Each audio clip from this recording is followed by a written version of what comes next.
பிரெக்னெண்டா இருக்கீங்க.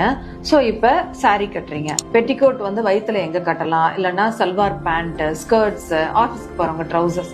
ஸோ அப்போ அது வயிற்றுல கட்டும் பொழுது பாப்பாவை அஃபெக்ட் பண்ணிடுமா, அமுத்துமா பாப்பாவை, அப்படி நிறைய பேருக்கு வந்து ஒரு பயம் இருக்கு. ஆக்சுவலா பாத்தீங்கன்னா நீங்க எப்படி கட்டணும் அப்படின்னா, அப் டு ஒரு 3 months வரைக்கும் வயிற்றுக்குள்ள, அத பெல்விஸ்குள்ள இருக்கும் பாப்பா. அதனால நீங்க எங்க கட்டினாலுமே பாப்பாவை அஃபெக்ட் பண்ணாது.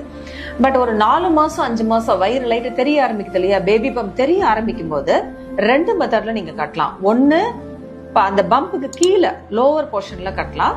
இல்ல அப்படின்னா அந்த பம்ப் எங்க முடியுதுன்னு பாருங்க, அதுக்கு மேல கட்டுங்க. இது ரெண்டுமே வந்து நல்ல ஆப்ஷன் தான். பட் நீங்க எப்படி கட்டினாலுமே ஒன்னும் பெருசா ஒன்னும் பாப்பா பாதிக்காது. ஒன்னும் பயப்படாதீங்க, தைரியமா இருங்க. சப்போஸ் உங்க ஃப்ரெண்ட்ஸ் கூட நிறைய பேர் இதே மாதிரி டவுட்டோட இருக்கலாம். அதனால கட்டாயமா இந்த வீடியோவை சேவ் பண்ணி வச்சுக்கோங்க. அவங்க கூட ஷேர் பண்ணுங்க. பல பேருக்கு இது யூஸ்ஃபுல்லா இருக்கும். தேங்க்யூ.